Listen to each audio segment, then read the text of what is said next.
রথযাত্রায় একইভাবে বনগাঁতে রথযাত্রা শুরু হয়েছে। আজকে উল্টো রথ।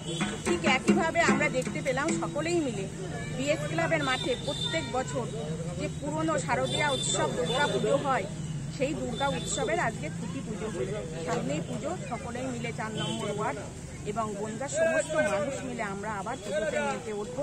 ঠাকুরের কাছে একটাই প্রার্থনা করব, ঠাকুর তুমি আমাদের কাছে আসো এবং সবাইকে, বনগাঁর সমস্ত মানুষকে খুব করে ভালো রাখো।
প্রদীপটা একটু সরিয়ে নিয়ে